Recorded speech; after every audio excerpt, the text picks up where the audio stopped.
ಪ್ರೀತಿಯ ಕೇಳುಗರಿಗೆಲ್ಲರಿಗೂ ನಮಸ್ಕಾರ. ವಿಜಯ್ ಸ್ಫೂರ್ತಿ ಚಾನೆಲ್ಗೆ ನಿಮ್ಮೆಲ್ಲರಿಗೂ ಪ್ರೀತಿಯ ಸ್ವಾಗತ. ಕಣ್ಣುಗಳನ್ನು ನಿಧಾನವಾಗಿ ಮುಚ್ಚಿಕೊಳ್ಳಿ, ಒಂದು ದೀರ್ಘವಾದ ಉಸಿರನ್ನು ತೆಗೆದುಕೊಳ್ಳಿ. ಇಂದಿನ ಈ ಕಥೆ ನಿಮ್ಮ ಮನಸ್ಸಿನಾಳದಲ್ಲಿರುವ ಅದೆಷ್ಟೋ ಗೊಂದಲಗಳಿಗೆ ಉತ್ತರವನ್ನು ನೀಡಲಿದೆ. ಜೀವನದಲ್ಲಿ ನಾವು ಏನನ್ನಾದರೂ ಸಾಧಿಸಬೇಕು ಎಂದು ಹೊರಟಾಗ ನಮಗೆ ಅರಿವಿಲ್ಲದಂತೆಯೇ ನಮ್ಮ ಗುರಿ ನಮ್ಮಿಂದ ದೂರವಾಗುತ್ತಿರುತ್ತದೆ. ಹಾಗಾದರೆ ಗೆಲ್ಲುವವರು ಯಾರು, ಸೋಲುವವರು ಯಾರು? ಈ ಪ್ರಶ್ನೆಗೆ ಉತ್ತರವನ್ನು ಹುಡುಕುತ್ತಾ ನಾವೀಗ ನೂರಾರು ವರ್ಷಗಳ ಹಿಂದಿನ ಒಂದು ಸುಂದರವಾದ, ಪ್ರಶಾಂತವಾದ ಭಾರತೀಯ ಹಳ್ಳಿಗೆ, ಆ ಹಳ್ಳಿಯ ಮಡಿಲಲ್ಲಿದ್ದ ಒಂದು ಪುಣ್ಯ ಗುರುಕುಲಕ್ಕೆ ಹೋಗೋಣ. ಬನ್ನಿ, ನನ್ನ ದನಿಯೊಂದಿಗೆ ನಿಮ್ಮ ಕಲ್ಪನಾಲೋಕದ ಪಯಣ ಶುರುವಾಗಲಿ. ಸಹ್ಯಾದ್ರಿ ಪರ್ವತ ಶ್ರೇಣಿಯ ದಟ್ಟವಾದ ಹಸಿರಿನ ನಡುವೆ ಆ ಗುರುಕುಲವಿತ್ತು. ಮುಂಜಾನೆಯ ಸಮಯ. ಎಲ್ಲಿ ನೋಡಿದರೂ ಮಂಜಿನ ಹನಿಗಳು. ಸೂರ್ಯನ ಎಳೆಬಿಸಿಲು ಮರಗಳ ಎಲೆಗಳ ಸಂದಿಯಿಂದ ಇಣುಕಿ ಭೂಮಿಯನ್ನು ಚುಂಬಿಸುತ್ತಿತ್ತು. ಹಕ್ಕಿಗಳ ಚಿಲಿಪಿಲಿನಾದ, ದೂರದಲ್ಲಿ ಹರಿಯುತ್ತಿದ್ದ ನದಿಯ ಜುಳುಜುಳು ನಿನಾದ, ಇವೆಲ್ಲವೂ ಮನಸ್ಸಿಗೆ ಒಂದು ರೀತಿಯ ಅನಿರ್ವಚನೀಯ ಶಾಂತಿಯನ್ನು ನೀಡುತ್ತಿದ್ದವು. ಆ ಗುರುಕುಲದಲ್ಲಿ ವಿದ್ಯಾನಂದರು ಎಂಬ ಒಬ್ಬ ಮಹಾನ್ ಗುರುಗಳಿದ್ದರು. ಅವರು ಜ್ಞಾನದ ಭಂಡಾರ, ತಾಳ್ಮೆಯ ಮೂರ್ತಿ ಮತ್ತು ಮನುಷ್ಯನ ಮನಸ್ಸನ್ನು ಓದಬಲ್ಲಂತಹ ದಿವ್ಯದೃಷ್ಟಿ ಹೊಂದಿದ್ದವರು. ಅವರ ಬಳಿ ನೂರಾರು ವಿದ್ಯಾರ್ಥಿಗಳು ವಿದ್ಯಾರ್ಜನೆ ಮಾಡುತ್ತಿದ್ದರು. ಆದರೆ ಆ ನೂರಾರು ವಿದ್ಯಾರ್ಥಿಗಳಲ್ಲಿ ಇಬ್ಬರು ವಿದ್ಯಾರ್ಥಿಗಳು ಗುರುಗಳಿಗೆ ಅತ್ಯಂತ ಪ್ರಿಯರಾಗಿದ್ದರು. ಒಬ್ಬನ ಹೆಸರು ಸಂಕಲ್ಪ, ಮತ್ತೊಬ್ಬನ ಹೆಸರು ಮೋಹನ. ಸಂಕಲ್ಪ ತನ್ನ ಹೆಸರಿಗೆ ತಕ್ಕಂತೆಯೇ ಅಚಲವಾದ ಮನಸ್ಸುಳ್ಳವನು. ಅವನು ಯಾವ ಕೆಲಸಕ್ಕೆ ಕೈ ಹಾಕಿದರೂ ಅದನ್ನು ಮುಗಿಸದೆ ಬಿಡುತ್ತಿರಲಿಲ್ಲ. ಅವನ ಕಣ್ಣುಗಳಲ್ಲಿ ಸದಾ ಒಂದು ರೀತಿಯ ತೇಜಸ್ಸು, ಗುರಿಯೆಡೆಗಿನ ಸ್ಪಷ್ಟತೆ ಇರುತ್ತಿತ್ತು. ಇನ್ನೊಂದೆಡೆ ಮೋಹನ ಅತ್ಯಂತ ಬುದ್ಧಿವಂತ. ಎಂಥ ಕಠಿಣವಾದ ಪಾಠವನ್ನು ಕ್ಷಣಮಾತ್ರದಲ್ಲಿ ಗ್ರಹಿಸುವ ಚುರುಕುತನ ಅವನಲ್ಲಿತ್ತು. ಆದರೆ ಅವನಿಗೆ ಒಂದೇ ಒಂದು ದೊಡ್ಡ ಸಮಸ್ಯೆ ಇತ್ತು. ಅವನ ಮನಸ್ಸು ನೀರಿನ ಮೇಲಿನ ಅಲೆಯಂತೆ ಸದಾ ಚಂಚಲ. ಯಾವುದೋ ಒಂದು ಕೆಲಸ ಮಾಡುತ್ತಿರುವಾಗ ಪಕ್ಕದಲ್ಲಿ ಒಂದು ಚಿಟ್ಟೆ ಹಾರಿ ಬಂದರೆ ಸಾಕು, ಆ ಕೆಲಸವನ್ನು ಅಲ್ಲಿಯೇ ಬಿಟ್ಟು ಚಿಟ್ಟೆಯ ಹಿಂದೆ ಓಡುತ್ತಿದ್ದ. ಅವನ ಈ ಗುಣವೇ ಅವನ ಭವಿಷ್ಯಕ್ಕೆ ಮುಳುವಾಗಬಹುದು ಎಂಬುದು ಗುರು ವಿದ್ಯಾನಂದರಿಗೆ ತಿಳಿದಿತ್ತು. ಒಂದು ದಿನ ಗುರು ವಿದ್ಯಾನಂದರು ತಮ್ಮ ಗುರುಕುಲದ ಶಿಕ್ಷಣ ಮುಗಿಸುವ ಹಂತಕ್ಕೆ ಬಂದಿದ್ದ ಸಂಕಲ್ಪ ಮತ್ತು ಮೋಹನ ಇಬ್ಬರನ್ನೂ ತಮ್ಮ ಬಳಿ ಕರೆದರು. ಮಕ್ಕಳೇ, ನಿಮ್ಮ ವಿದ್ಯಾಭ್ಯಾಸ ಬಹುತೇಕ ಮುಗಿದಿದೆ. ಆದರೆ ಜೀವನ ಎಂಬ ಮಹಾಸಾಗರವನ್ನು ಈಜಲು ಕೇವಲ ಪುಸ್ತಕದ ಬದನೆಕಾಯಿ ಸಾಲದು. ನಿಮಗೆ ನಾನು ಒಂದು ಅಂತಿಮ ಪರೀಕ್ಷೆಯನ್ನು ನೀಡಲಿದ್ದೇನೆ. ಈ ಪರೀಕ್ಷೆಯಲ್ಲಿ ಯಾರು ಗೆಲ್ಲುತ್ತಾರೋ ಅವರಿಗೆ ಈ ಗುರುಕುಲದ ಮುಂದಿನ ಜವಾಬ್ದಾರಿಯನ್ನು ಹಸ್ತಾಂತರಿಸುತ್ತೇನೆ ಎಂದು ಗಂಭೀರವಾದ ಧ್ವನಿಯಲ್ಲಿ ಹೇಳಿದರು. ಸಂಕಲ್ಪ ಮತ್ತು ಮೋಹನ ಇಬ್ಬರೂ ಅತೀವ ಭಕ್ತಿಯಿಂದ ತಲೆಬಾಗಿಸಿ, ಗುರುದೇವ, ನಿಮ್ಮ ಆಜ್ಞೆ ಏನೇ ಇದ್ದರೂ ಶಿರಸಾವಹಿಸಿ ಪಾಲಿಸುತ್ತೇವೆ ಎಂದರು. ಗುರುಗಳು ಮುಂದುವರೆಸಿ, ಇಲ್ಲಿಂದ ಸರಿಯಾಗಿ 4 ಹರದಾರಿಯ ದೂರದಲ್ಲಿ ಒಂದು ಎತ್ತರವಾದ ಪರ್ವತವಿದೆ. ಆ ಪರ್ವತದ ತುದಿಯಲ್ಲಿರುವ ಪುರಾತನ ದೇವಾಲಯದ ಆವರಣದಲ್ಲಿ ಅಪರೂಪದ ಬ್ರಹ್ಮಕಮಲ ಎಂಬ ಹೂವು ಅರಳುತ್ತದೆ. ಆ ಹೂವು ಕೇವಲ ಸೂರ್ಯೋದಯದ ಸಮಯದಲ್ಲಿ ಮಾತ್ರ ಅರಳಿ ಸೂರ್ಯಾಸ್ತದ ಒಳಗೆ ಬಾಡಿ ಹೋಗುತ್ತದೆ. ನೀವು ಇಬ್ಬರೂ ಒಟ್ಟಿಗೆ ಪ್ರಯಾಣ ಬೆಳೆಸಬೇಕು. ನಾಳೆ ಸೂರ್ಯಾಸ್ತವಾಗುವುದರ ಒಳಗೆ ಆ ಬ್ರಹ್ಮಕಮಲವನ್ನು ಕಿತ್ತು ಇಲ್ಲಿಗೆ ತಂದು ನನಗೆ ಒಪ್ಪಿಸಬೇಕು. ಆದರೆ ನೆನಪಿರಲಿ, ಆ ಪರ್ವತವನ್ನು ತಲುಪುವ ದಾರಿ ಸುಲಭವಲ್ಲ. ದಾರಿಯುದ್ದಕ್ಕೂ ಅನೇಕ ಪರೀಕ್ಷೆಗಳು, ನಿಮ್ಮನ್ನು ಆಕರ್ಷಿಸುವ ವಸ್ತುಗಳು ಎದುರಾಗುತ್ತವೆ. ದಾರಿಯಲ್ಲೇನಾದರೂ ಆಗಲಿ, ನಿಮ್ಮ ಗುರಿ ಮಾತ್ರ ಆ ಪರ್ವತದ ತುದಿಯಾಗಿರಬೇಕು. ಸೂರ್ಯಾಸ್ತದೊಳಗೆ ಆ ಹೂವು ನನ್ನ ಕೈ ಸೇರಬೇಕು ಎಂದು ಆದೇಶಿಸಿದರು. ಮಾರನೇ ದಿನ ಬೆಳಗಿನ ಜಾವ, ಸೂರ್ಯ ಇನ್ನೂ ಮೂಡುವ ಮುನ್ನವೇ ಇಬ್ಬರೂ ತಮ್ಮ ಪ್ರಯಾಣವನ್ನು ಆರಂಭಿಸಿದರು. ಇಬ್ಬರ ಹೆಗಲ ಮೇಲೂ ಚಿಕ್ಕದೊಂದು ಗಂಟು, ಕೈಯಲ್ಲೊಂದು ಊರುಗೋಲು ಇತ್ತು. ದಾರಿ ಬಹಳ ಸುಂದರವಾಗಿತ್ತು. ಮೊದಲ ಒಂದು ಹರದಾರಿಯ ದೂರವನ್ನು ಇಬ್ಬರೂ ಬಹಳ ಉತ್ಸಾಹದಿಂದ ಗುರುಗಳ ಪಾಠಗಳನ್ನು ನೆನಪಿಸಿಕೊಳ್ಳುತ್ತಾ ಕ್ರಮಿಸಿದರು. ಈಗ ಸೂರ್ಯನೆತ್ತಿಯ ಮೇಲೆ ಬಂದಿದ್ದ.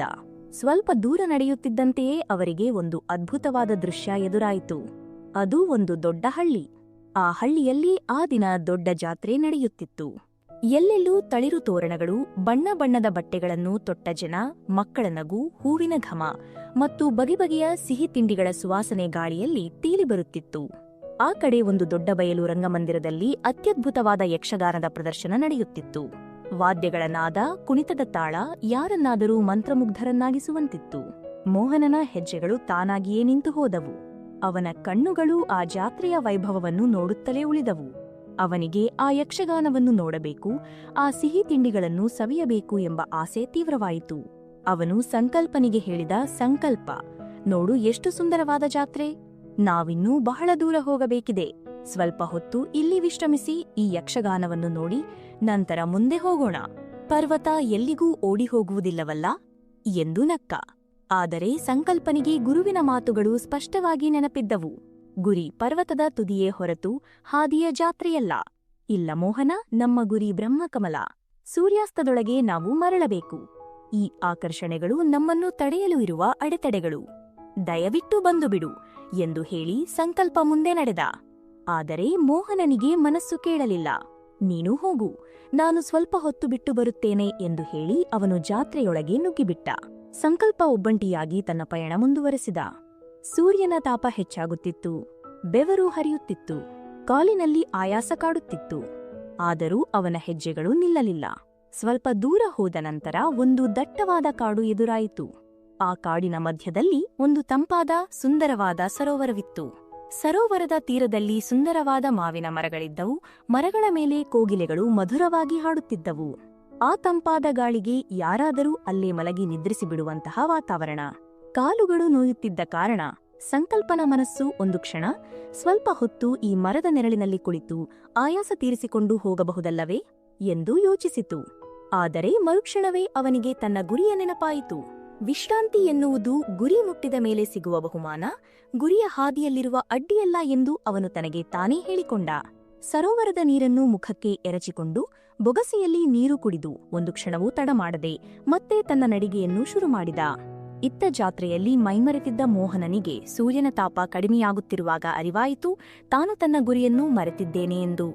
ಗಾಬರಿಯಿಂದ ಅವನು ಪರ್ವತದತ್ತ ಓಡಲು ಶುರುಮಾಡಿದ. ಆದರೆ ಅವನು ಸರೋವರದ ಬಳಿ ಬರುವಷ್ಟರಲ್ಲಿ ಅವನಿಗೆ ವಿಪರೀತ ಸುಸ್ತು, ಹಸಿವು. ಆ ತಂಪಾದ ಗಾಳಿ, ಮರದ ನೆರಳು ಅವನನ್ನು ಮತ್ತೆ ಸೆಳೆಯಿತು.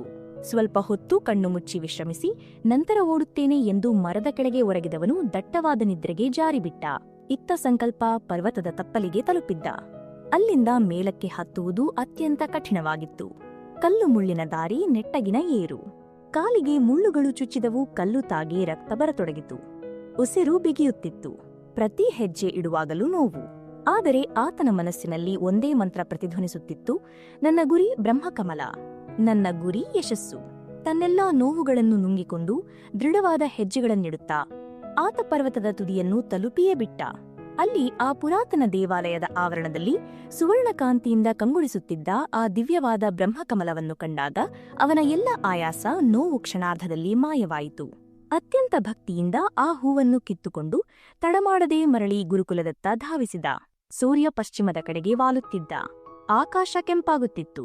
ಸಂಕಲ್ಪ ಗುರುಕುಲದ ಹೆಬ್ಬಾಗಿಲನ್ನು ಪ್ರವೇಶಿಸುವಾಗ ಗುರು ವಿದ್ಯಾನಂದರು ಅಲ್ಲಿಯೇ ಕಾಯುತ್ತಿದ್ದರು. ಸಂಕಲ್ಪನ ಕೈಯಲ್ಲಿ ಬ್ರಹ್ಮಕಮಲವನ್ನು ನೋಡಿದ ಗುರುವಿನ ಮುಖದಲ್ಲಿ ಆನಂದ ಭಾಷ್ಪ. ಆತ ಗುರುವಿನ ಪಾದಕ್ಕೆ ಎರಗಿ ಹೂವನ್ನು ಅರ್ಪಿಸಿದ. ಸೂರ್ಯಾಸ್ತವಾಯಿತು. ಕತ್ತಲು ಆವರಿಸಿದಾಗ ದೂರದಿಂದ ತಲೆ ತಗ್ಗಿಸಿಕೊಂಡು ಬರಿಗೈಯಲ್ಲಿ ಅಪರಾಧಿಯಂತೆ ಮೋಹನ ನಡೆದುಕೊಂಡು ಬರುತ್ತಿದ್ದ.